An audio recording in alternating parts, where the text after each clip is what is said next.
Wow.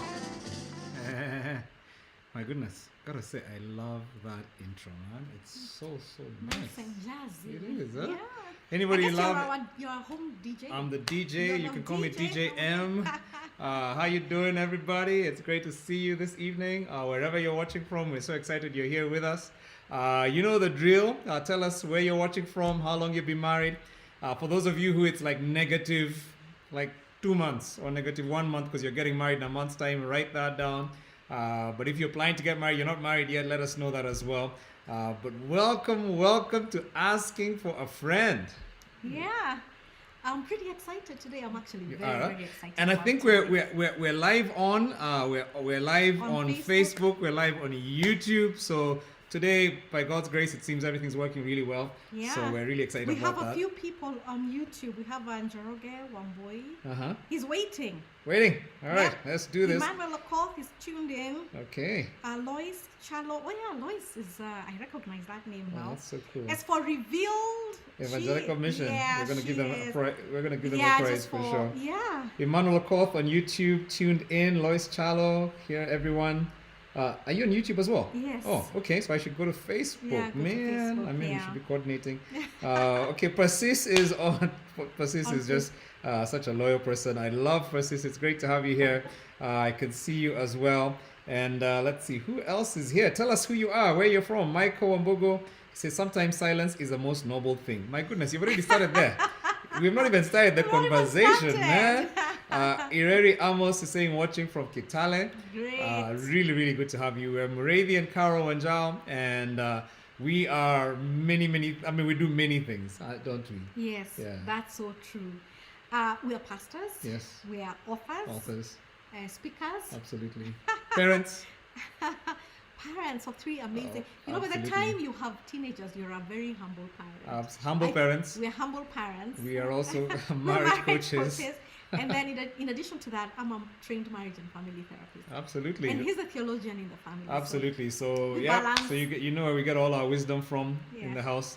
And Hey. So tell us where you're watching from, but also if you have friends who need to be watching this, please link up to them, share this link with them, let them start a watch party for those of you who are watching on Facebook, and just get other people watching because we want people to receive the stuff Yeah. that's out here. This is a mentoring space. It's a space where, and in a society like today where there are not so many mentors, Yeah. where people don't see examples that marriage actually works. So we're so glad you can come into our living room.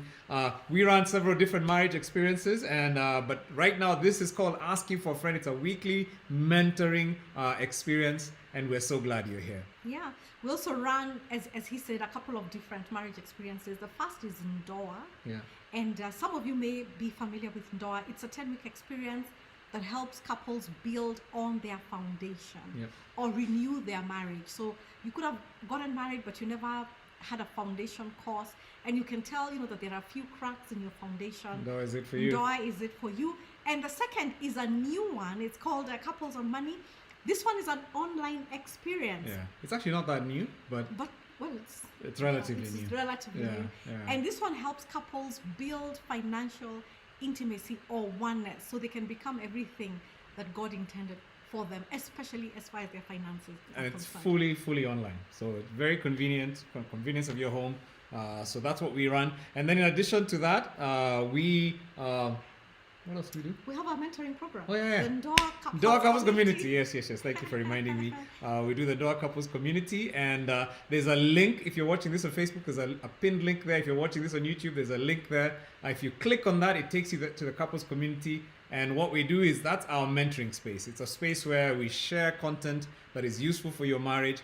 We also have great conversations. My goodness, today the conversations were sizzling. Oh, it was We sizzling. always discuss the topic of the day the whole day before we actually come on. So I know some of you are waiting because the conversations were just on fire were today. on So fire. click on that if you'd like to join our community. And in addition to that, we just love hanging out with couples. So welcome to our home. Yeah. So quite a few people. Tina says she's watching. Tina Otieno. Emily says, hello from Uganda. Woo! By the way, big shout out to all our UG fans. We've got so many our UG families growing, and there's so many of you, and we're so excited that you're part of this conversation. Let's just continue to share. By the way, we also have quite a few people from Abu Dhabi, surprisingly. Oh, wow. Like I get, I mean, it's Wow, amazing. that's interesting. Just how international this This is is. becoming. We have Mark Anthony Sebukima from Kigali. Oh, Hey, wow, I that love is it. so I nice. love it. And then there's Lucy Nyoro is watching from Nyeri. So From Nyeri. that's as international as it As gets it right gets. here.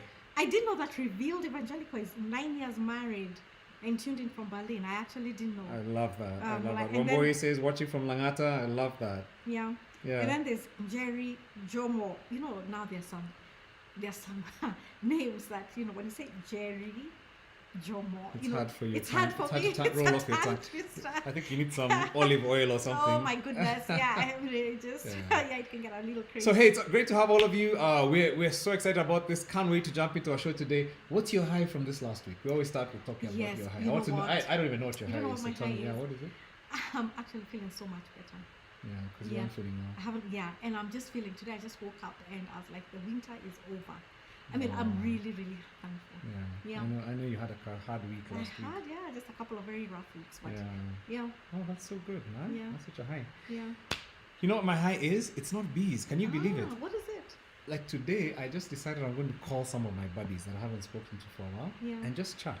Wow. No agenda. And you know, for a choleric to call you without an agenda, And just in fact, I'm sure they were shocked. it's like, hey, I just want to know how you're doing. How I can pray for you. Let's just hang out. Okay. And my goodness, I had such good conversations. I mean, Yeah. I've missed some of my friends. I've just because of COVID, we just not hung out Yeah, together. yeah, it's true. Yeah. So I don't know why it just gave me such a buzz. I feel really good. Oh, okay. Yeah, friends are important. Um, Guy friends are that is important called for guys. random acts of kindness. They No, actually. it wasn't. Actually, it was me who got the It was kindness. I thought. I mean, I quite- wasn't. But I mean, it was just fun to call them Yeah. and just say, "How can I pray for you?" So Yeah. I love I know. that. I know how that I feels. love That's that. good. Well, enough about us. We want to introduce you to our mystery guest tonight. We've got a fun mystery couple. By the way, they are celebrities. So Yeah. somebody say celebrity. So Yeah. these guys are going to be such fun people to talk with because I'm sure almost like 90% of you have met them or you know them. They're just fun. They've been married like a bunch of years, like Yeah. 23 or something. We're going to Yeah. confirm, but For- we were for some of estimating you- like 22 or 23 or Or something. 23, yeah, they'll confirm. Some of you were still in your diapers, you know, when they were getting Don't married. even go there. You know. Yeah, we were in We our were- diapers when they're getting married. They have 3 children and I think 3 dogs. It's like yeah, I think like 3 or 4 dogs. like more More dogs than dogs children. He runs a ministry that has impacted thousands of people across different nations. She's an educator who runs an incredible, innovative school. Yeah. Yeah. And they met on a mission trip. I mean, how spiritual does it get? I mean, that's so cool. You know, actually, people meet. I thought that in a mission trip you're supposed to be evangelizing, you know, just sharing the gospel. But anyway, they The met Bible there. says watch and pray. Watch and pray. Says So, you watch know, and they pray. met on a mission trip in university. So, without further ado, please help us to welcome our guests, our mystery guests. And I think they're here. Oh my gosh, we forgot to admit them into the house. Wow. All this time they've been waiting. Oh, wow. So, yes. please help us to welcome our mystery guests, Simon and Sophie Sophie Mbebby. Mbebby. Woo! Hey guys. Yeah. Great to have you. Fantastic. We left you waiting at the front door. We didn't admit you in. Sorry about that. Sorry, I kind of forgot. We got carried away. We're glad to be here. We're glad to be here. It's great to see you. Pastor Sophie, you're looking amazing as usual. The man is looking after you clearly. and we can hear, we just introduced and you said you guys have been married 20 something years. It's like 20 how many? 23. 3. I was right. We got it. Yeah, We yeah. got it, yeah. We got it right. Yeah. And then we said that you have 3 or 4 dogs. There are 3. Oh, That's okay. so cool. Yeah, I said you have either the same number as your children or you have more dogs than children. We knew that it was something like that. So I think we were pretty accurate in our intro. If it was up to our children, there'd be more. There'd be more We dogs than just kids. we have returned some. Oh my gosh. Oh my gosh. wow. It's so good to have you guys. We've been wanting to have you on the show several times. You're such busy people. And so we really feel like we're privileged to have you here. You're good friends of ours and we're so glad we can share this evening together. So karibuni sana. Yeah, well, Asante sana. thanks again for having us. I think you guys have come to our show as well, so we are glad to have you to come Absolutely. to this conversation. And yeah, I've heard very good things about the show and what it's doing to many couples. So good job. Absolutely, and Thank we love your show as well. Sober Sundays, every Sunday with Pastor S. Yeah. That's such a From fantastic, 9:15 fantastic to show. 10:15, I'm like, whoa. Absolutely. You really have to be sober to be awake at that time. Only sober people. You really pushed us, by the way. Us guys are usually asleep by that time. And then I talked Yeah. about the fact that you run Transform Nations Nations. International. Yeah. Phenomenal ministry Ministry. with incredible programs. Man Enough, many people have heard about them. Eza. Which is like Woman Enough. And the Woman Enough is right here. She's the one who runs Almasi School. So we're really glad to have you guys. So we're going to do a little quick thing that we always do to help people get to know you. So this is called Rapid Fire. And you guys have to be like Chonjo. I know it's night, but I hope, Pastor Sophie, you should have your dawa ready with you for such moments. Huh? Wait, I'm the night owl. Good. Good. Pastor S. Paul Sana. So okay. So in I'm the minute, one. Yeah, I'm the one who is trying to wake up. So all right. So we're going to give you the question first. In 1 minute or less, how did you meet? Just tell us your version of the story, Pastor S. Less than a minute. Let's go. the first time I met her, it was in Buruburu, and she ignored me. She didn't talk to me. But the second time I met her was in a mission station in Garissa, and that's when we began to interact. And I began to feel this is a woman that eventually is going to be my wife. Oh wow, I love. Hey, that's like Okay. So you went to the mission and you are watching and praying. How do you spell For- pray? By the way, is it with an A or an E? You're watching the sisters. I started with a prayer, and then after that, I opened my eyes. Oh, so you're praying and watching. All right, I like that. She was right there. And I mean, of all places, Garissa, which going there was a miracle, how I ended up there. And then she comes there for a mission as well, and we end up meeting there. No, that was a real miracle. Okay, Pastor Sophie, your version of the story, because we know that his version is very cut and dry. Go. Well, my version of the story is that I first heard about him from my elder sister, and then that place where he says he met me, he thought I was the house help in that house. So he was like, we are not to the same level, you know. See, I told you his story was omitting certain facts.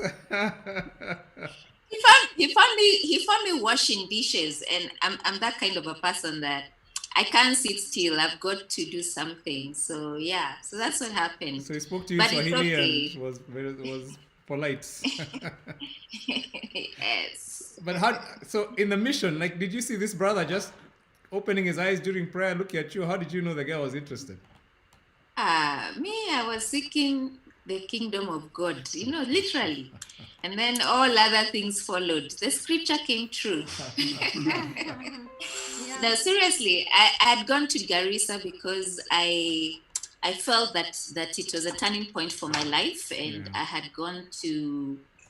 My sister invited me to go to this discipleship training school, and while I was there, one of my objectives was actually to seek God about my life purpose. That I was on a serious seeking mission for me.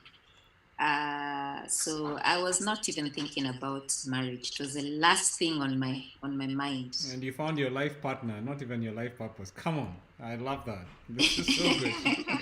All right, so what we're gonna do is called rapid fire. We're gonna ask you some real quick questions, and so Carol, go first. Yeah, so Sophie, who would you say your kids say is the stricter parent, and who is the one the kids would find it easier to take advantage of?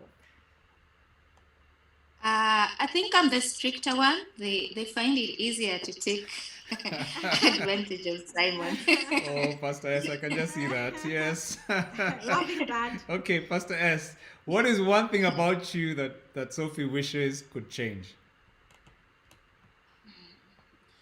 That I would talk more in terms of, there are times that I go into a cave and I'm processing things. So for her, she wants to talk immediately and really talk about that. So I think she wishes I would just be able to talk right away when a conflict happens. And, we discuss that. From her smile, I can see you got it right. Yeah. Spot on. Okay. So, Sophie, what's something Simon has done for you that has made you feel like a queen? That's a good one. Hey, he bought this house that we live in. Come on. Oh. I love that. That was something. Wow. Now, passing that one, no one can compete. I mean, now you've set the bar too high. All the young men watching this are just. Wow. I thought you talk about the flowers. And I know. This is no woman. romance without finance. I mean, you have to first provide security, What are then buy flowers flowers. in a rented house now? Seriously. Oh, that is so good. I love that. is Okay, so good. all right. Well, that one nobody can compete. All right, Simon, what is one thing that Sophie brings into your life that you'd be lost without? I think for me, it's the details that she has about, like, for example, details in the family, details following up receipts and, utilities. We need to pay bills and stuff like that. I just get bored by going to the bank, having to follow some things. It's just so hard for me. But she does those detailed things and keeps records and stuff. I would be lost in terms of documents if she wasn't there. That would be very hard. I love that. Nice. He'd be living in the dark without The bills would not be paid. I love that. It's so funny because when you're a young guy saying to your girlfriend, "I'm lost without you," you don't actually even know what that means until you've been married 23 years, and now for sure you would be lost. Yeah. Yes, So good. Yeah. I love that. Well, you guys have passed the test. Well done. Brilliant flying Good colors. job. I Yeah. think we can move on with our show. Yeah, so today we were talking about the silent treatment, and there were fireworks in our community. We have a community called Asking for a Friend, and Asking for a Friend is it's on WhatsApp, and every Tuesday we discuss various issues that are related to marriage. And so today's conversation was on the silent treatment. Silent treatment. And yeah. from the responses, it seems that this is a very common issue. Yeah, Very common huge. issue. I'm surprised, by the way. When Carol Yeah. picked this topic, I thought, no. Yeah. But it's interesting Well. just how emotive. I mean, for Yeah. all the guys in our community, just thank you. This Yeah. has been I haven't even read all the messages. Yeah, I mean, It was just just got a conversation and a half. Yeah, so Yeah. that was very interesting. So we'll start with you, Pastor Simon. Between the two of you, who serves the silent treatment? Who's the chef? Who's the chef? The I main think chef. both of us are chefs. It depends on the issues. I would say it depends on the issues and where it's coming from. So I think it's been to and fro. Okay. It's been to and fro, but I think when it's deeply emotive issues, confrontational issues, I think I'm the one who takes a bit of time to process that than she does. But there are also other issues where she's the one who says, "Hey, this one I don't want to talk about. I don't want to confront it because it may be too wrong." So it goes to and fro. Okay. He's a chief chef. I'm just the assistant. I was waiting for that because I could see her eyes going like, He's a chef. She's trying to fight for herself. I love that. So you know the chief chef. The chief chef. Okay, so chief chef, again, that's another. Yeah. I'm having so many tongue twitters today. So explain to us what is going on. You see, so because from today's text, there are those who are very perplexed to be on the receiving end of the silent treatment. And so for you, I mean, you've done so many programs. I mean, you do have a program, Man Enough. You have, interacted with, I'm sure, hundreds, if not thousands of men. So maybe you can explain to us, why do men enter their caves and refuse to come out? Yeah. I think they say that the way our brain is wired, when things are very emotive, of course, there are other factors that affect that, like personality and several other things. But generally, men, when things are very emotive, they take a little longer to process, to connect that, because they don't work from both sides of the brain as easily as women do. And so sometimes they're trying to figure out what it is. When I go into the cave myself, I'm really trying to figure out what is going on, what am I feeling, what should I say? And men tend to take a little longer to process that. And eventually, when they feel like I have a solution, then they'll be able to come back with it. Of course, sometimes they take a little too long. So I remember what Sophie began to tell me, okay, let's agree when you're going to get out. I know you need your time in there, but let's have a time. Is it tomorrow morning or is it tomorrow evening? Let it not be next month. Let it be, a few hours where you can process it. So number one is processing, emotional, especially emotional processing. Number two is trying to find a solution. Men feel lost when they don't know the answer. Yes. When they don't have an answer, they want to take longer to find an answer and then come out with an answer. Yes. But I think that's different for women, because sometimes they'll be processing, trying to find the answer when they are talking with you. But for the man is wondering, why don't you find the answer and then talk? It's all about solutions. But for the men, they want to find the answer first before they talk. But I feel you, my brother. That's for sure. We're solution. I mean, for guys, it's all about solutions. What do you think about the theory about men only have 25,000 words to say also? So they run out of their words before the day is over. And Madame wants to engage with her 75,000. Is it 75,000? Something like that. I don't know how true that is. Maybe you can enlighten us. Well, it's actually true that when you put together all the words, even the ones texted and others written out, then men would have about a third. And these studies have been done severally in different continents. Yeah. We'll have a third of what the women would channel. But I think when it comes to conflict, it's not as much as whether we are out of words. Is that we are out of words to express what's going on. That we are at a place where you want to have the right word to say, and you really don't have it yet. But it's true. I think women process more through talking because they have a lot more words. Men take longer to put a word into what they are thinking, especially when it's emotive. But that thing of many more words, it's true as well. We need to come back to Pastor S at some point, because I've heard him teach something about helping men process. I remember hearing you talk about, just because for sure that thing is very revolutionary. For a guy, you don't know what you're feeling. For a ladies are, from a very young age, you can sift through your feelings. You can tell I'm sad, I'm angry, But for a guy, you just feel noise. You just feel a lack of peace, and you don't even know what. You just say you feel bad, but you don't know what bad is. And the ladies don't understand. You actually don't know how you're feeling, and you don't even know what caused it. You're just feeling and not at ease, and and you don't even know how to sift through your emotions to get there. So I think I'm going to come back, because I think he has a really amazing tool. I hope you can remember that too, because I think for me, when I heard it, it was such a good one. But Pastor Sophie, I mean, tell us from your perspective, a woman's perspective, what causes women to do kneel by mouth? Okay, so I think when it comes to the two of us, and the one who wants to deal with a thing, we deal with it now, and we cover all the ground possible.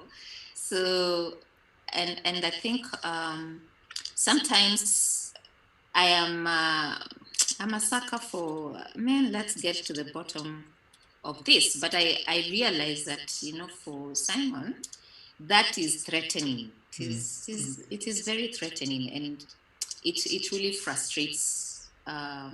So I will come wanting to talk, and he will sink deeper into his cave.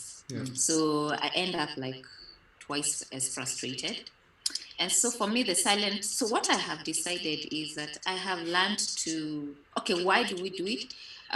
Silent treatments. I'm getting to it, but I think with time, I've chosen to pick my battles.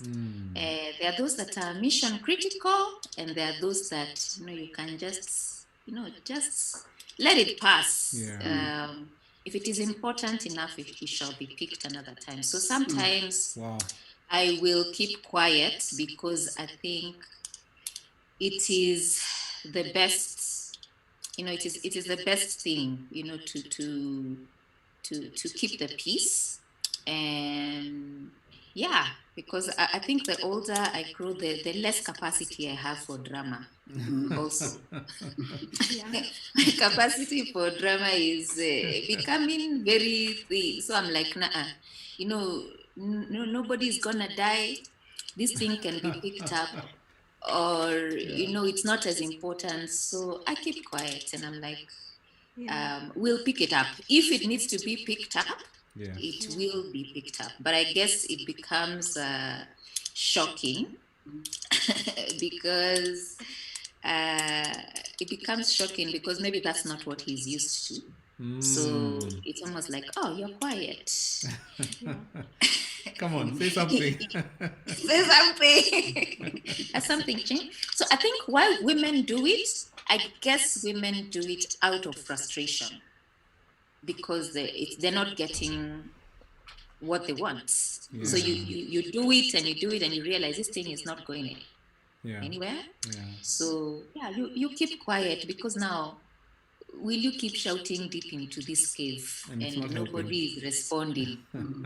It's so interesting. I mean, you speak, and I love the wisdom of 23 years, where it's like, as a young wife, I did it differently. Now it's like, there's some things that are not mission critical, because I suspect also when you're younger, everything is mission critical.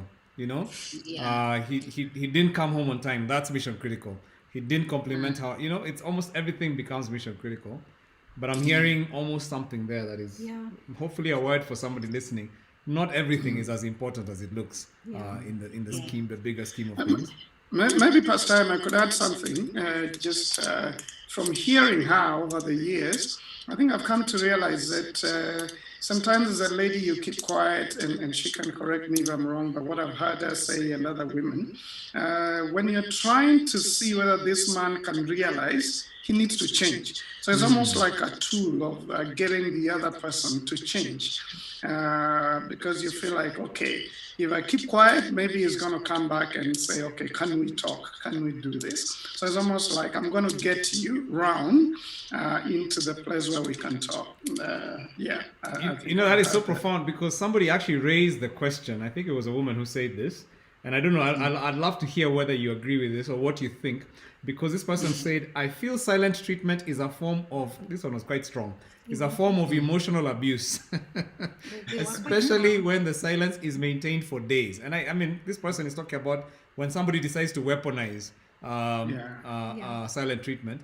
And he says it causes fear and a rift as the other partner has to find ways to survive through the silence period. So this person is actually seeing it as abuse. I mean, saying like you're using it as a weapon. Yeah. Almost, in fact, somebody even called it violence. Yeah. It's like emotional violence. With especially your spouse. for those ones who do it for weeks on end, months. A few people even say they've done it for months. Yeah. Just really let your spouse feel the pain of what they've done. Your anger, somebody even talked about the fact that it can even drive, it's been known to drive the spouse into somebody else's arms, because it's just like you're really pushing them away, So, I mean, I don't know what you think about this. In your opinion, are there times when it's justified, Pastor S, silent treatment, or is it always wrong?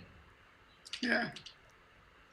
I think it's wrong when it's taken too far. I would say if it's just a time for you to process and you have told the other spouse that I need, a few days, I need to think through this. It's just really hard for me.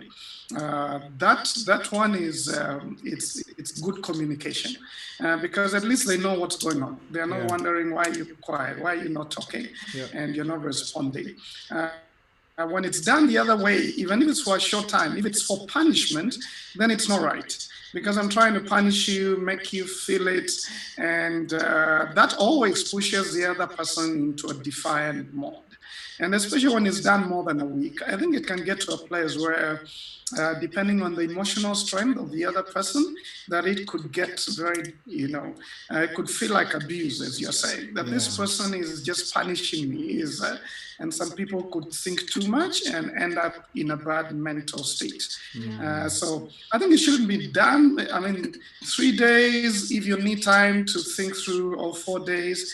If it's a lot more than that, then it affects everything else about the relationship, because you need to talk. You need to have conversations about children, about life, about other things. And when it's silent for 2 weeks, and it's true, Pastor Im, I think I met a couple that were silent to each other for 6 months. By the time you begin to talk again, there's very little remaining out of the relationship. It's like you're starting afresh. Wow. That's crazy. Yeah, as you say that, it's interesting that issues just keep piling. There's someone in the group who said that they've not been communicating, I think, for almost that 6 months, but that you cannot even tell, because according to her, the husband has perfected the art. When they even when visitors come to the house, no one can tell that they are not talking to one another. But it's a very, very painful thing. So maybe Pastor Sophie would love to just hear your thoughts. Because when now it moves from processing, when the silent treatment moves from I just need time, I need time out to process, and it becomes that thing of punishing, manipulating, or even controlling. Light has moved, to something else. It has moved to abuse. And indeed, even as we researched on this, we did say yes, actually. It can be some form of psychological abuse, but it's also been said that hurting people hurt others. Okay, and so it is very, very possible that those who use silent treatment for manipulation and control were themselves got this from somewhere. Yeah, of course, they've watched it happening from their family of origin. What would you say about that? And might you have any examples? Okay, first of all, I would say, I was just listening and thinking that, they've said that marriage is your last chance to grow up. So marriage is your last chance to grow up. Yes, marriage is your last chance to grow up. And one of the key indicators of responsible adulthood is actually the ability to control yourself, to be rational, whatever it is that you do. And I think part of being rational is to, we have our differences, we have the way in which we are frustrating each other, but there is a marriage to run. There is a family to take care of, their children to take care of, in a case. And those functions must not cease. There must be a way of continuing, having those things continue. And I think in the case where there is a prolonged silent treatment, in a way, other aspects of the union actually disintegrate. And it's a loss for everybody, both the perpetrator and the victim of the silent treatment. There's so much loss that beginning to build then will take a lot of resources. So I think the onus is on each party to just grow up, to just take responsibility and say, this is not serving the interest, the best interest of the marriage. Can we sit down? Can we decide that sort of build boundaries around our interaction and say there is a limit beyond which we will not go? And honestly, I think if that doesn't happen, then breakdown, nobody needs to prophesy about it. It's going to come. It's going to come. So, and when it comes to where did I see it, family of origin, I say the same thing. Stuff happened in my family of origin. The players then were my parents. Now I am the lead actress in this act. So I take responsibility. I think that is what adulthood is about. So just being sensible about it, and trying however you can to resolve the matter at the earliest opportunity, but also seeking ways to deal with the issues, because I think sometimes also we are dealing with unrealistic expectations that we have for each other, where I make Simon responsible, like fully responsible for my happiness. How do you even place such a burden on another human being? Wow. It's unrealistic, seriously. You need to, I don't know if you're speaking to somebody here, because you're saying, how can I make another human being responsible? But I thought that's what love is about. Pastor Sophie, you're breaking someone's heart right now. I thought this man is responsible for my happiness. This, But the woman is happy and responsible. I thought she's the one who's meant to make me happy. That's what we sang to each other in the and wedding. make me whole. Well, those were songs. Then there is life. There is life after the song. On the ground, things are kind of different. So I think what Sophie is saying is that you take responsibility for your own health. Whether it's because there are people that you can do a lot for and they're still not happy because they have not chosen to be happy. There are others you haven't done much, but they're happy that you're there. But maybe past time just to add, I think in my opinion, in a lot of growing up, we never saw conflict resolution done in front of us. I never saw that in our family. When something went wrong, people either fought or just kept quiet about it. And then I go to school and the teacher says, and I do, and we never really get to talk. So I come into marriage and I really don't know how to talk through without necessarily arguing or fighting back, but just talking through issues. And I think a lot of us have now seen good examples of conflict resolution. They even call it these days conflict transformation. How do you move the conflict into a place where everyone is better at the end of it? So without those good examples, then you're trying to deal with things here and you just don't know what to do. So you keep quiet and try to punish the other person because you don't feel listened to, or you don't feel heard, or you don't have the words. And I mean, isn't there just that feeling of power? Maybe the husband is out there, he's not listening, he's not being responsible. So I know the one nuclear button I have. There's a sense of where I feel I can put you in your place if I press this button. If I just starve you of words, kneel by mouth. So it's something that just came out as he said that. Maybe I could ask her, maybe just how you train men and women, because you do Ezra and you also do Man Enough. Just some of the skills that you equip your people with as far as communication is concerned, because it's a big thing. I mean, you're right that we don't have models from home that we can fall back to, and so you might find that the silent treatment was it. In fact, today, as we were going through the questions, I never realized that it was an abuse, a form of abuse. I was like, what? As we researched, I was really surprised about that. In fact, Carol Rariere, who's a good friend of ours, she's a psychologist. She says silent treatment is a very passive-aggressive form of emotional abuse. It basically communicates, you lose, I lose, nobody wins. It cannot be positive. Silent treatment can be used to communicate contempt. It's a number one killer of intimacy.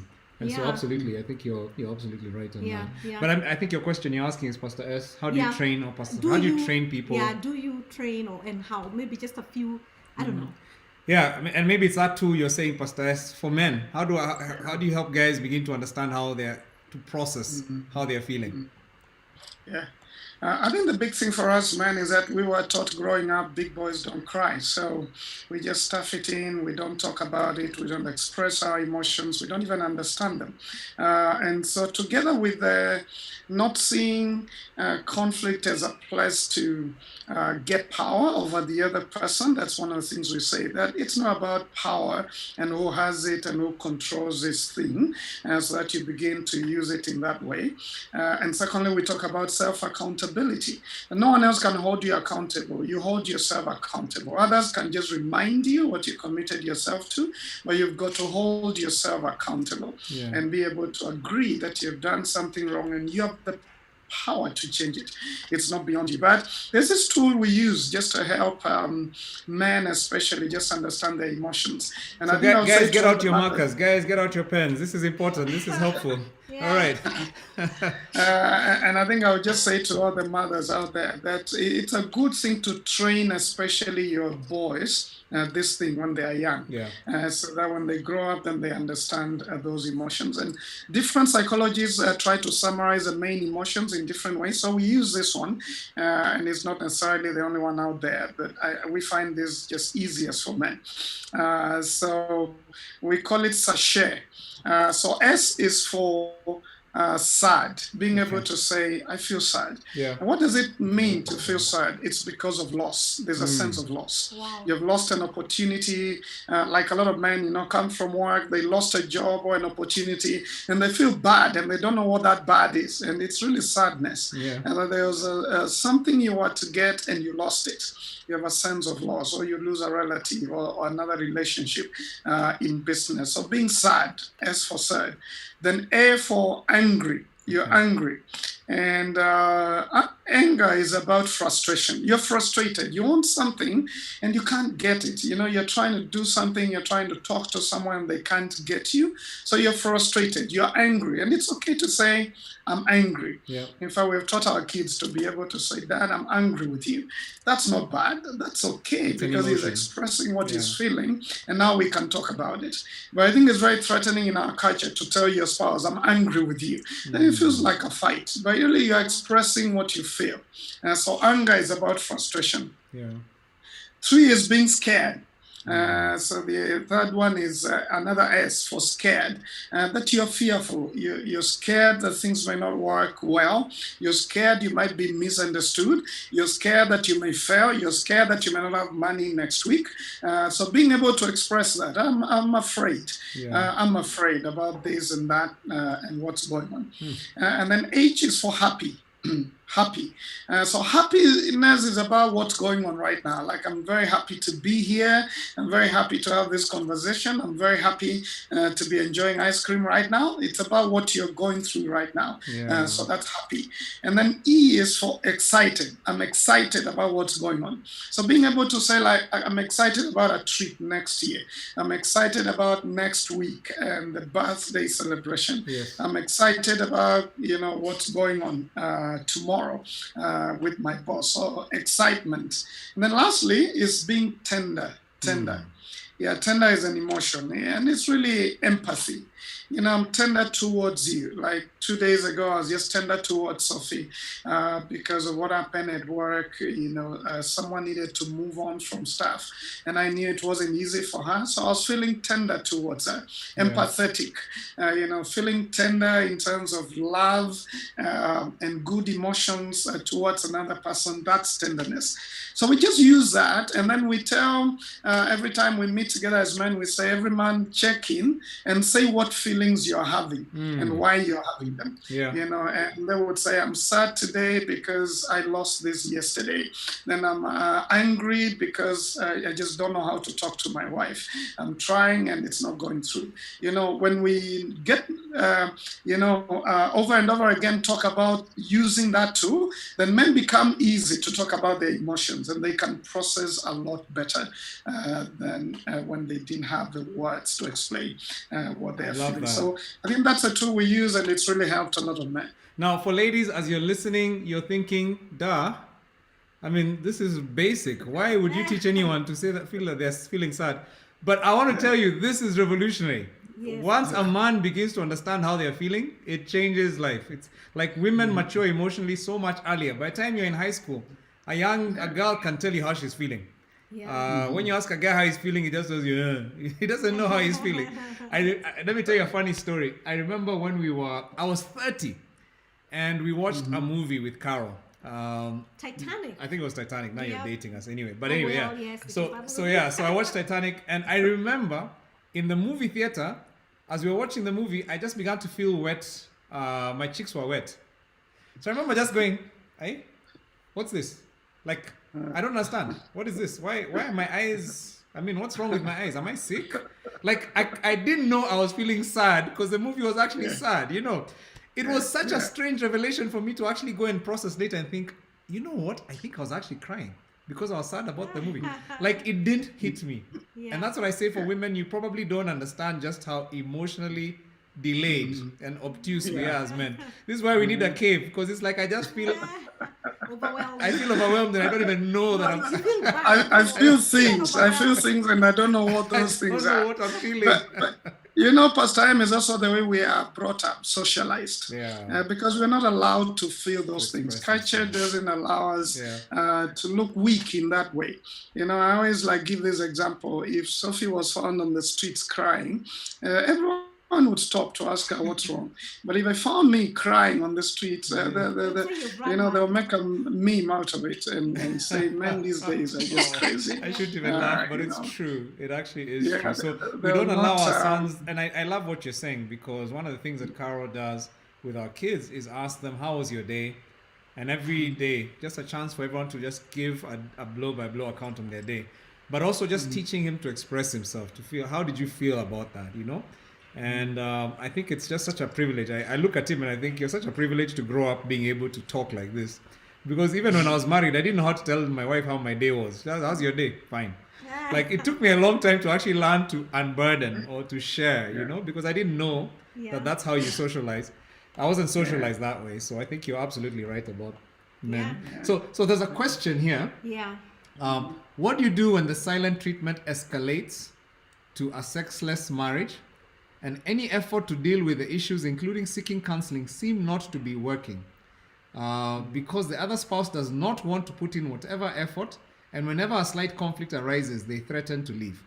So this spouse is basically withholding any conjugal rights, let's put it that way, as a weapon, and basically as part of that silent treatment, and also basically threatens to leave. Whenever there's conflict, they threaten to leave. Any comments about that? What would you say to this reader who Who says that? And this is to both Pastor Sophie and Pastor Simon. Yeah.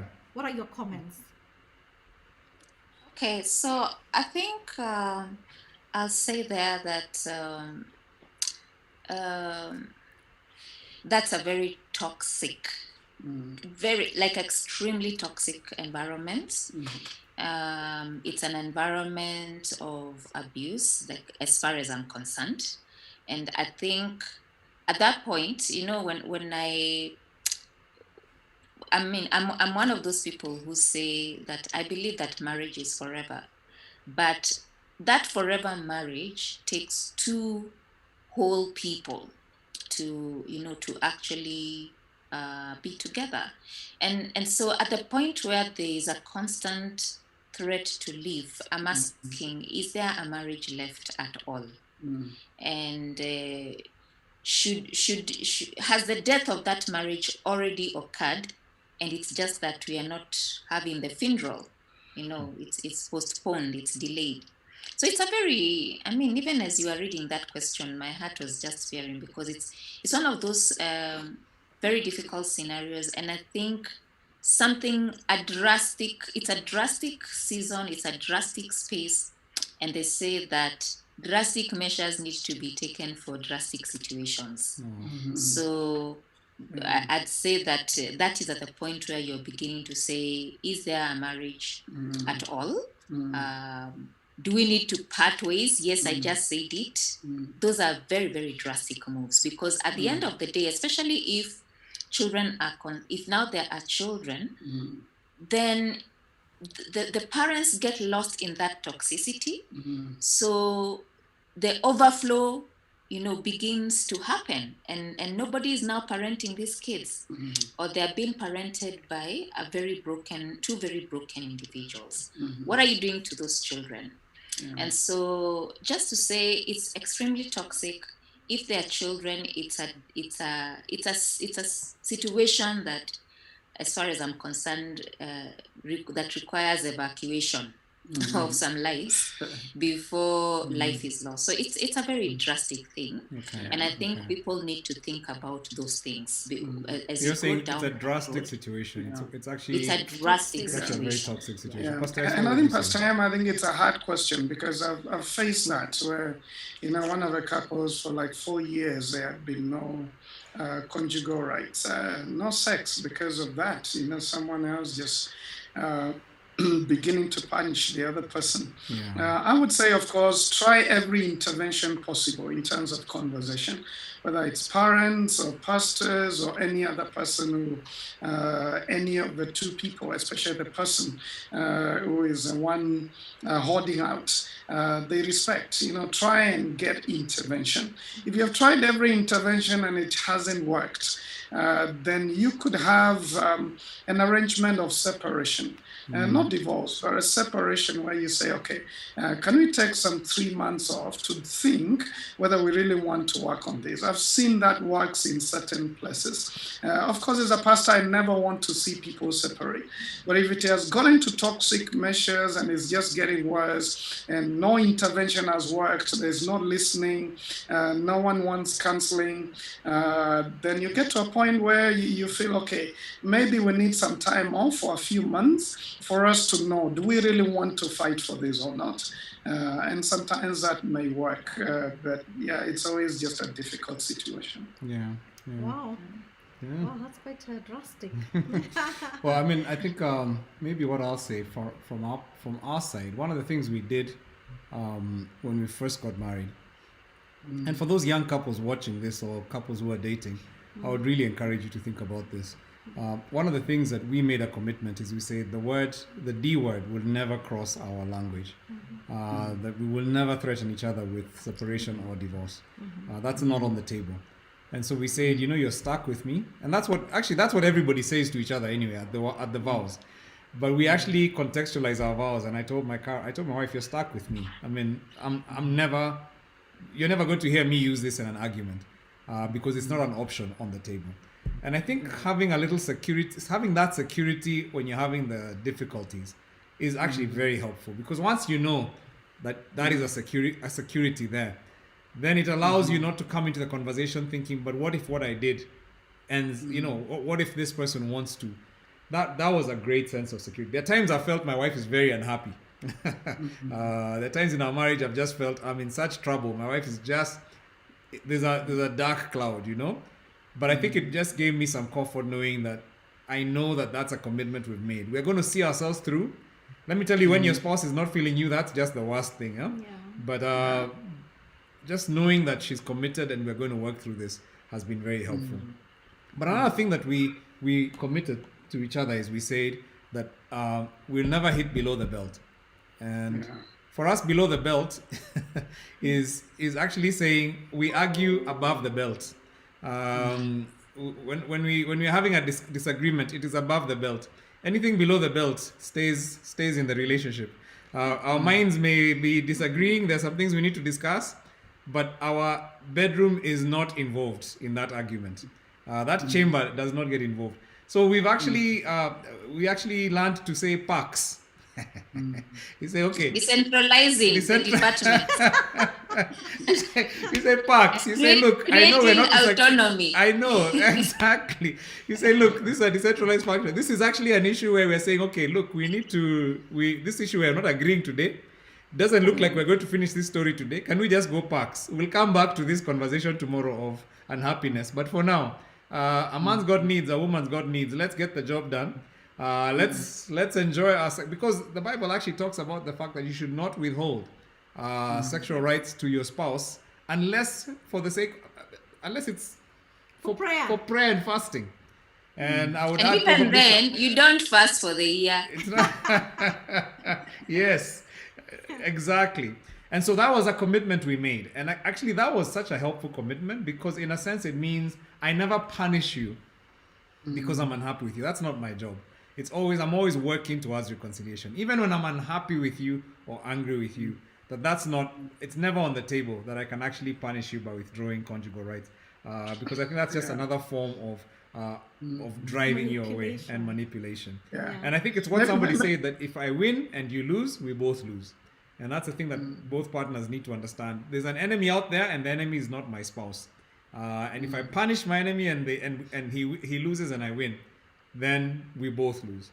So I think those are just some of the things that for us I found were very helpful when it came to those areas of disagreement. Yeah. Excellent. I think, Pastor Ian, what I would add is when a person keeps threatening, then it's a sign of a deeper challenge. Yeah. If I keep threatening, I'm going to leave this thing. Then at some point, you need to look deep to see what is the root of that issue, because that's a bigger problem that someone needs to talk about, because it's manipulative, it's not healthy even for the person, there's no commitment. So it's always to know that if you are the one who find yourself doing that, then just realize there are deeper issues, and it's good to dig deeper into that. And Pastor Ian, what you said is excellent. I think my wife told me that once, that I would never deny you this, whatever is happening. And to me, that was excellent. But I've had a lot of women push back, Pastor Carol, and say, but am I not going to feel like I'm being used? Because if my heart is not in this, then I'm going to feel like, a prostitute. Some even say that badly. I'm going to feel like I'm being used because our hearts are not connected. So why don't we solve this and get to connect? But I don't think it's that. I think in marriage is to say we are here, we are building this together. Eventually, we want it to work, and we're not going, just like we don't stop eating or cooking food in the house because we are annoyed with each other. It's to say there are some things that we'll keep blessing each other with, because we want to be good to one another.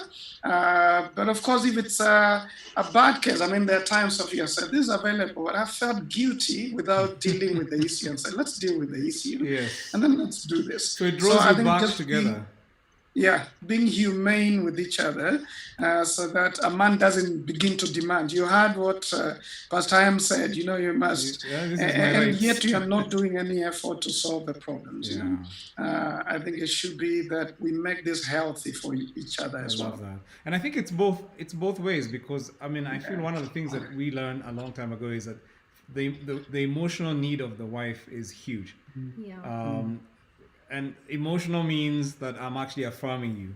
I'm a friend. I'm supporting you. And that actually sometimes to a woman can actually even be more, not even sometimes. That's actually a huge thing for a woman. And I think when I understand that's my wife's need, then I don't withhold that from her because I'm annoyed. I still understand that I need to actually compliment her. I need to be her friend. I need to care for her. Because my feeling towards the issue is not my feeling towards her. And she needs to know that those two things are separate. I'm angry about this issue we're not coming to a conclusion on, but I can park that for now because you look beautiful and because I'll always be married to you, and I can hug you and tell you have a good day as you go to work. Even though we've not resolved and we're coming back to resolve when you come home. I think for me, it's that whole withholding issue. It's both sexual and emotional needs for your spouse, because we're here to serve each other. And I think once I understand that, then I'm able to separate the issue from our relationship. So I think for that person who asked that question, I think it's so important that you understand that, because when I withhold emotion from my spouse, then I'm pushing them away, and it becomes very hard to reconnect. I don't know what you think.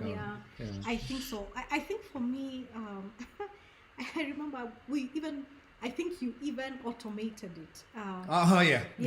You kind of automated it, and in the thick of our drama stage, and when of course, when we're still adjusting to one another, learning one another, irritating each other, he without fail every morning would tell me that he loves me without fail.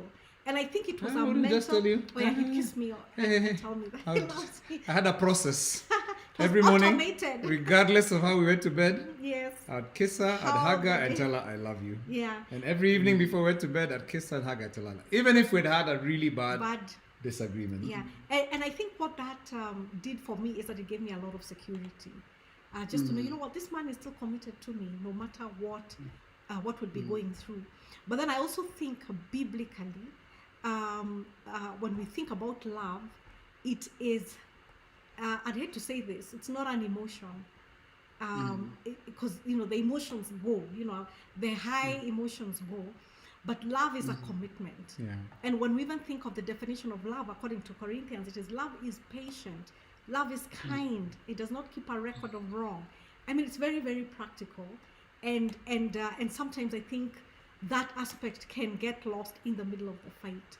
And I believe when we honor God and love according to the way that He has asked us to love, I believe He brings breakthrough. God rewards. God is a just God, and I believe that He brings breakthrough in that relationship. So I think for anybody who's listening out there and you're feeling this thing is very one-sided, I'm the only one who seems to be putting an effort, I believe that there's some things that you saw in the spirit. I believe there are things that you saw in the spirit. Yeah, because Galatians does say, do not be deceived. God cannot be mocked. You reap what you sow. If you sow, or you sow what you reap. You reap what you sow. Yeah. So if you sow to please the sinful nature, from that nature you're going to sow death. To reap death. To reap death. Yeah. But if you sow to please the Spirit, then from the Spirit you're going to reap life. And I believe that we're not talking about eternal. It talks about eternal life. We're not just talking about heaven, but we're also talking about here on earth. If you want your marriage to be revived and revitalized, I think just sow into the Spirit. I mean, I'd love to hear, Pastor Sophie, how you've sown into the Spirit in your marriage. Whether there are times when you've just given without feeling like you're getting back. Has that ever been the case where you just felt, hey, this is ministry now? Or has it been flowers? Has it been flowers and roses for you all the time? I think I was actually going to say, the question where you asked, how do you train women? How do you train men? Yeah. I think there's something that came to me last year. I think when Simon escaped death, in a quite a bad road accident, and I sat down as I was processing that, just to ask myself, just to ask myself what, processing that, and I realized that first of all, God owes me nothing. Life owes me nothing. What I have is a privilege, and it is a favor from God. And so I begin at life from the place of contentment. And to say that even when we are fighting and things are thick, there's a woman out there crying for the Lord to give her a husband. I have one. Yeah. Okay, I might be mad with him now, but I have one. Just beginning from the place of contentment and gratefulness, and ditching the entitlement, because I think also the entitlement is part of what brings a lot of conflict, where you feel, because he's not doing this, I deserve this, he should make me, she should do, she should do. I think that's actually one of the things that breaks down a relationship very quickly. So just being grateful, knowing that everything is fleeting, nothing lasts forever. Yeah. When you have it, be grateful for it, and be a good steward of that relationship. Wow. Now, one of the things that I made a commitment to is that even in the middle of our fights, I never stop serving. I still serve, I still cook, I still, make the tea. I every day, even when we have had a big fight, every day I go to bed knowing today could be the night that we're getting. Pastors don't have fights. We just have holy animated conversations. Sorry, keep going. Sorry. Yeah.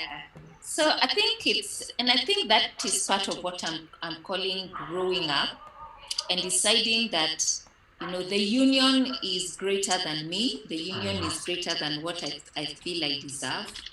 I mean, it's for posterity. And I think the other thing that I've committed to is when it comes to let's say conjugal rights. I mean, I am the only legit source that should be supplying that particular need. So what am I saying at the point where, I decide that, it's not going to happen. Okay. And there are times, by the way, I've said, today I'm so heavy-hearted. Can we take a break? So at the point where that happens, there is communication about it, and there is a commitment to resolve. Really, I don't know how else to live this life. I'm just trying to think. I don't know what I would do not talking to someone for 6 months. I think I would go crazy. What are my kids seeing? What examples am I showing them? I mean, it's for me, it's a very big issue. And so, yes, many times I have said it's more than me. It's actually about God. I'm respecting God first, and Simon gets to be the beneficiary of that respect and that honor that I'm first giving to God. I just feel we have couples. I mean, we have all kinds of couples on our show, and we've got older couples, younger couples. Yeah. But I really love just the wisdom that you guys are sharing, because I think my prayer is somebody who's getting married right now is getting this sense that marriage is not easy. Yeah. It's not a bed of roses. There's going to be thorns. There's going to be challenges. And there's a maturity that is called. And what I'm hearing you speak is I'm seeing you demonstrate what you said. Because you said it's about growing up. It is. And those things you're saying are very grown up things, where you're saying, I choose to obey God and you're a beneficiary. I'm not doing this slavishly because you're my husband. It's God I'm obeying. You're a beneficiary. And that's just maturity. That's a different level. Or even saying, choose which battles to fight. Not every battle is worth fighting. Or even saying, be grateful. There are people who don't have a home. There are people who wish they had what you have. And just choosing to count blessings as opposed to being entitled. I mean, that's really good. intense. Yeah. And I also love the other point where you said that you take personal responsibility for the marriage. You're not waiting for the other person to change, but you take, and that's part of growing up. Yeah. And I thought, because if you're waiting for each other to change, I mean, that's crazy. You'll be children until this marriage ends. Yeah. Now, I noticed with this whole story of silent treatment, and I mean, we're going to be drawing it to a close, but I'm noticing that there's two different streams. Yeah. I'm seeing the stream that Pastor S talked about, where it's like, I just need time to process. And I don't think that's only just men. I think that in marriages, I mean, in our marriage, it's Carol who's that person who just needs time to process. Yeah. And that's a different story where that used to be so frustrating. I'm a bit like Pastor Sophie, where I'm like, come on, let's get this thing done. I mean, why are we delaying? I mean, now is the time. It's hot. Strike it when it's hot. Yeah. And I think that would just cause all kinds of chaos and frustration for me, and even more retreat from her. I felt you were talking so fast. I mean, I'm like, this is too much information to process. At the same time, I mean, I'll just I don't know what to say. Yeah, so you'd shut down and I'd be more frustrated. I'd talk faster. So it just doesn't work. It didn't help at all. So I feel like there's that stream of people, and I think we need solution for that stream, and maybe a word from them. Yeah. And then we've got the stream of people who use silence as a tool for manipulation. And it's like my weapon. It's like the thing I use to bludgeon you into compliance. Yeah. So maybe, I don't know, Carol, you could say something about that. Are there some things that from your perspective to each of those groups would be helpful? And I think we do have some 3 tips that we would have for you. Some of them I think are just from some of our own life story. And one of them, which we have mentioned but would like to reiterate right now, is calling for a time off. Or a time out. And I think Pastor S mentioned that. He mentioned that as well. Yeah. And it's like a pax, kids play this game when you get when you're almost being tapped, or you feel you're running out of breath, you say pax. And but it's only for a limited time, and it's an agreed upon time. And it's a good thing to agree, So this is for the spouse who's feeling overwhelmed, who's feeling you're moving too fast. Yeah.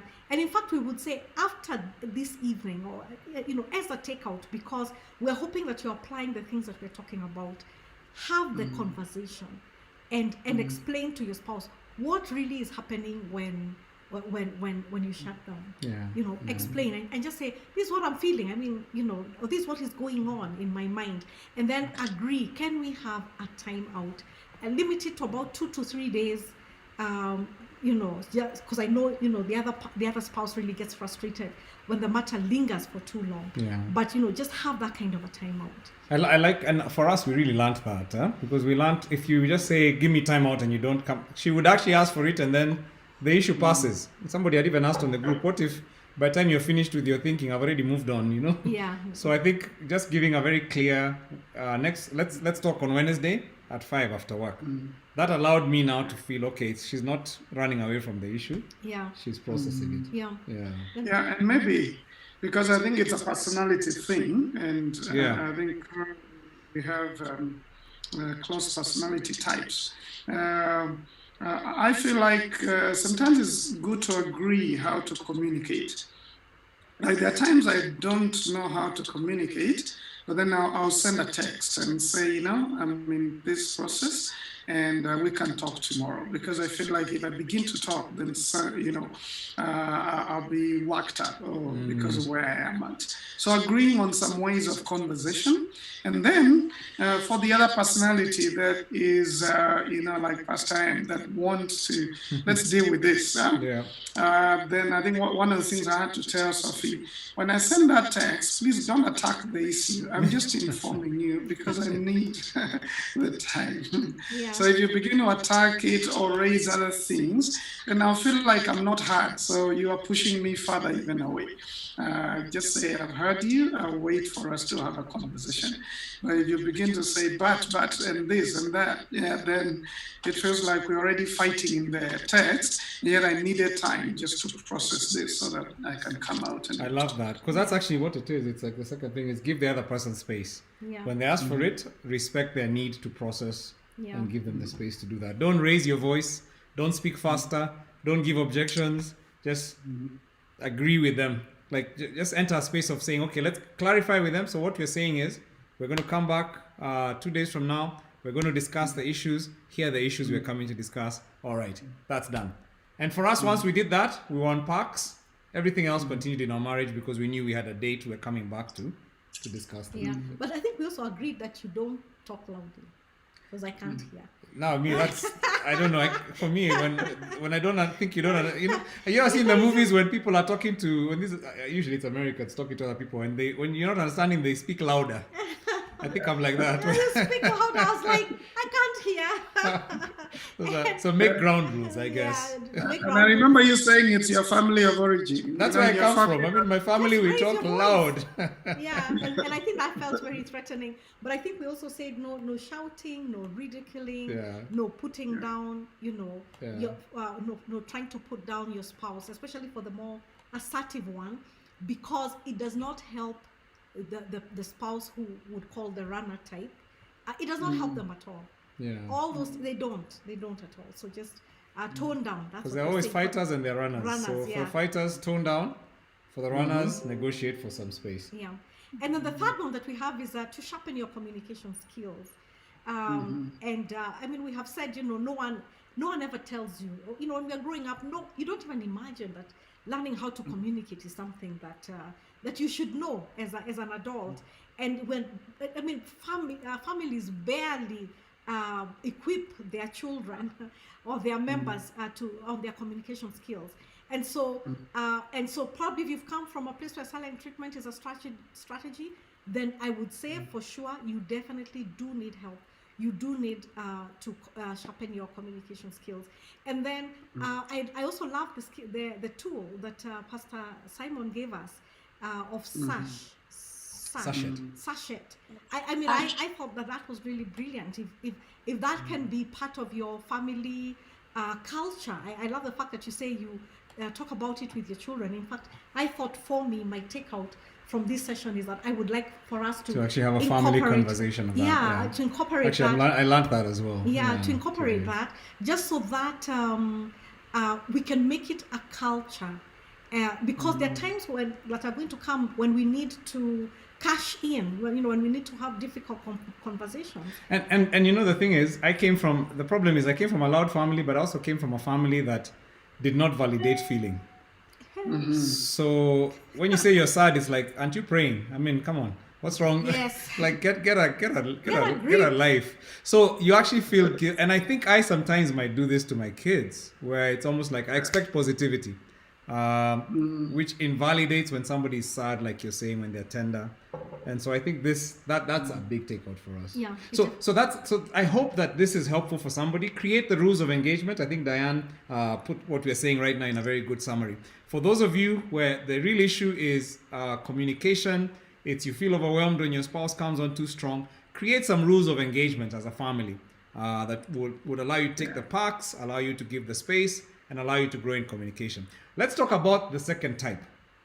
Because the second category is those ones who use silent treatment as a club, as a weapon, to control, to manipulate. And there's just a spirit of unforgiveness there. So maybe we can all chip in. Maybe Carol, what do you tell that person in that space? Yeah. Either they're doing it, or because I saw some people in the group today who were surprised. Actually, I really loved our groups today, because I saw people saying, my God, I do this all the time. Somebody said, I did this for 4 months. I didn't even realize. I'm hearing you guys talk. I'm finally seeing how my spouse must have felt. Yeah. So what do you say to that person? Yeah, I feel, in fact, if I could just share a little bit, I think there's a time one of our kids will say, I'll forgive you tomorrow. And in the meantime, they silence. I've heard them say that. Yes. Say that. But underlying this behavior is actually a spirit of unforgiveness. I think let's call it, what it is. And as we had said before, a person may come from a family where this strategy is used to control others, but let's call it what it is. It is actually sin. Having an unforgiving spirit is actually sin. And God does not condone unforgiveness. In fact, when you punish your spouse this way, you're opening up yourself to the enemy completely. You would imagine that you're doing that to your spouse, but you're actually doing it to yourself. Yeah. I love that. I don't know, Pastor S, Sophie, what do you guys say to that person who's using this in a way to bludgeon their spouse? Well, I think what I'd add before Sophie says something is, and I saw someone who was listening from far out, who is saying silence helps you avoid being charged with murder. That's one way to put it. That's too bad. I think part of it is emotional management as well.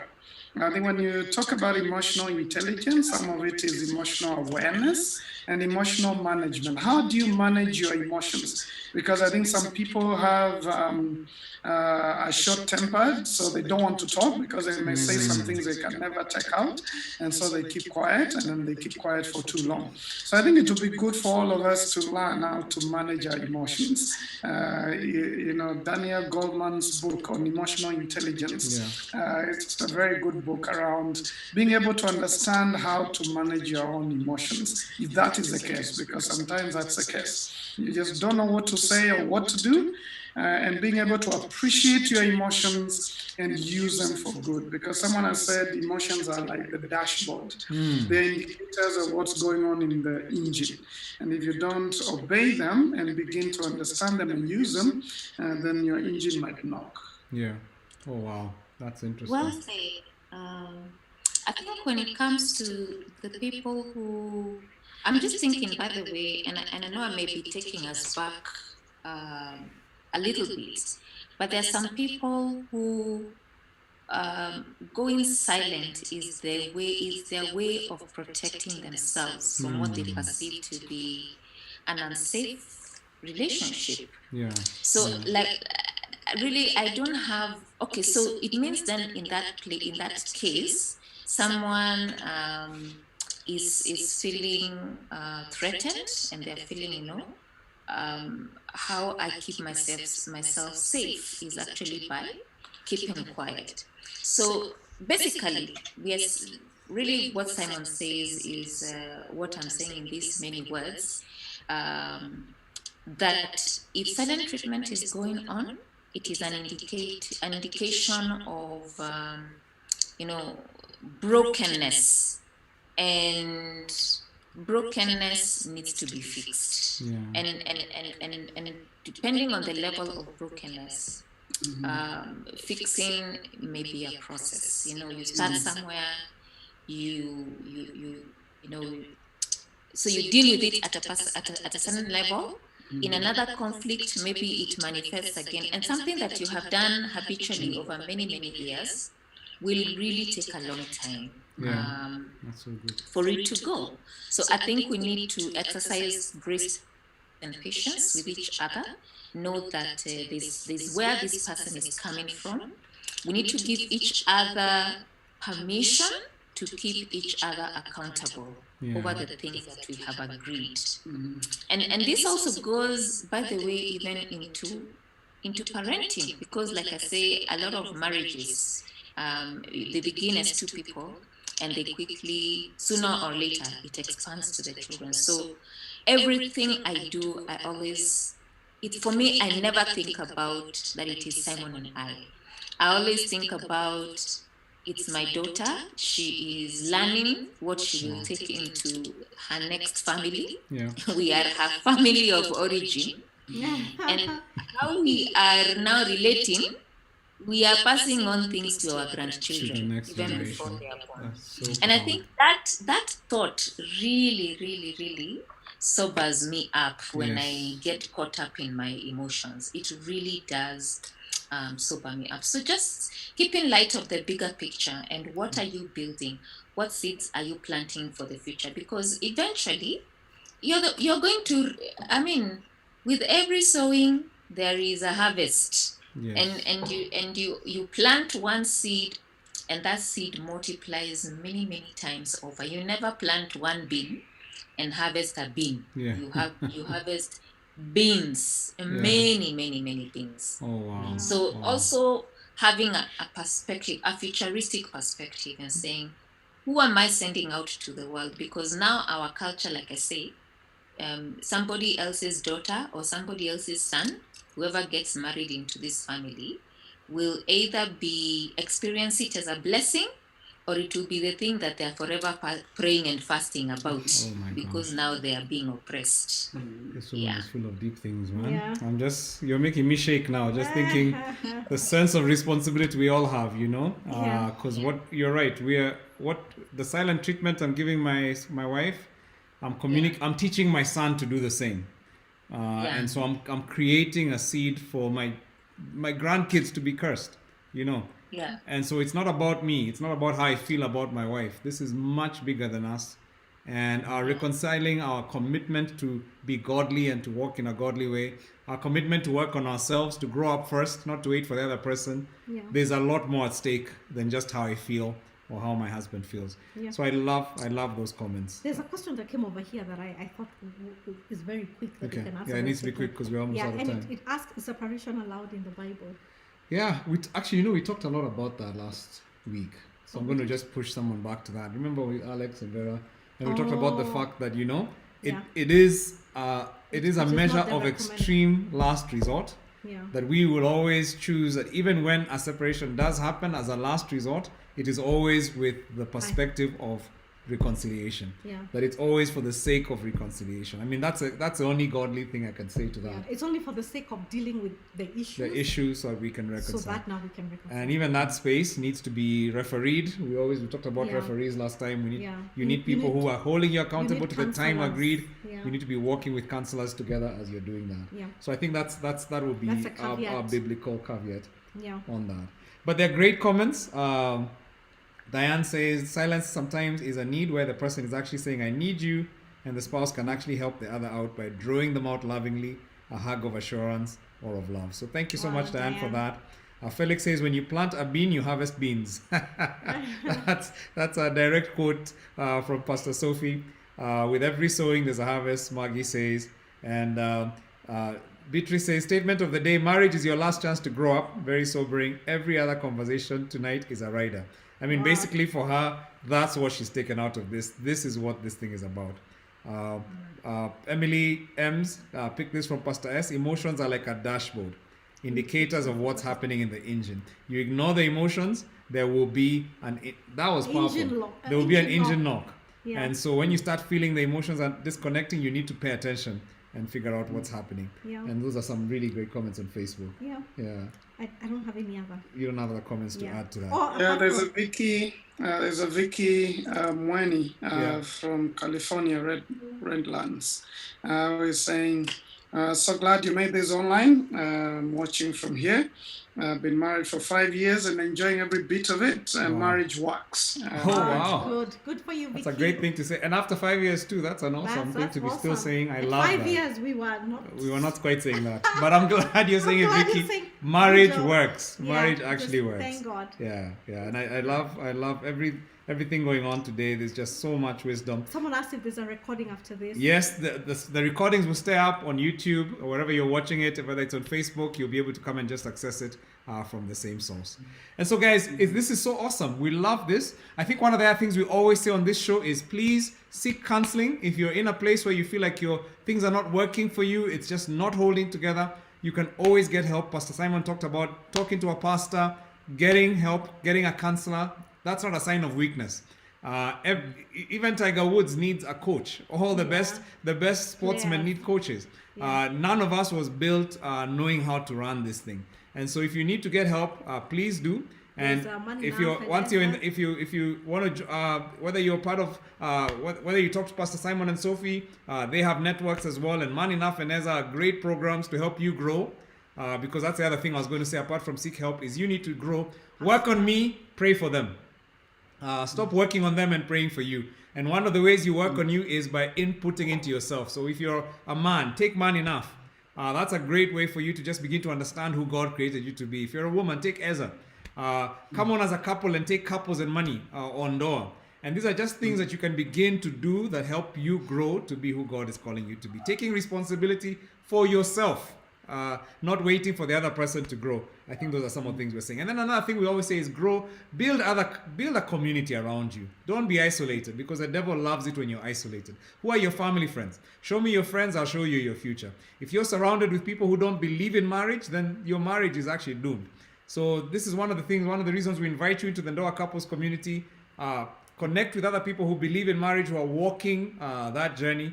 Get your friends to join as well. And let's just walk together. Let's create, our vision is just to create this huge community of couples who believe marriage works and who are a model for our generation that marriage with Jesus is a powerful thing. And so we're so excited, Pastor Simon and Sophie, that you're here with us. I'm going to actually ask you guys to pray, because I suspect there are couples here who've been in a place where there's a lot of pain because of this issue. Yeah. And I love the fact that you guys were so open with us to say we've been there. We've felt the pain of silent treatment. We felt the pain of lack of communication. And so I sense that you would have a way of praying that would be a blessing to somebody. So if you could just pray for the men and women who are hurting and suffering right now, that God would give them a resolve to act on the things they've had today. So I don't know which one of you is going to be our pastor and just conclude for us. All right, I've been nominated, so let me pray. There's a nudge under the There's a table. nudge under there. Yeah. Yeah. Let me pray. Yeah. Lord, we're just grateful that we can have this conversation. We thank you for the beauty and power that marriage brings to our lives. Just the power to love one another and to grow and to begin to bring the best out of ourselves for the other person. It's just such an opportunity to serve another and to receive from another. But we pray for many of us who are struggling, those of us who have listened, those who might be struggling tomorrow, that God, you will help us to have the grace to look in, to swallow our pride and deal with the issues that we have talked about. We pray that you help us build the communities, take the steps that we've talked about, but also be able to talk to one another and come up with strategies of making sure that our marriages are healthier than they are today. So we just speak a blessing, encouragement for those who feel like throwing in the towel. They'll pick up the towel and use it to serve the other person and trust that the Lord is going to come through for them. And we pray that you convict those who need the conviction. Those of us who become more the aggressors, the ones who are hurting the others. Lord, convict us and bring us to a place where we can turn around and become the kind of couples that would be a blessing. So we bless everyone and we thank you for the great conversations in Jesus' name. Amen. Hey, Pastor Simon and Sophie, thank you so much for taking time out of your crazy, crazy schedules. We're so honored. We love you guys. We're really grateful for you. And we know that you've poured into many couples today. I know, may God reward you, because it's been incredible. It's been refreshing. And thank you for everyone else who was watching, all of you who watch from across the world. We are so grateful you can be part of our conversation. Next week we continue, and we're going to have a brand new topic. Every week we have a topic that we just talk about. The whole idea is a mentoring community where you strengthen your marriage. And I just can't wait to see what God's going to do as we walk this journey together. So thank you guys, and God bless, and good night. Pastor Simon and Sophie, good night. Good night. Good night. Thank you for having us. We appreciate it. Welcome. Thank you so much. God bless you. God bless you too. Bye.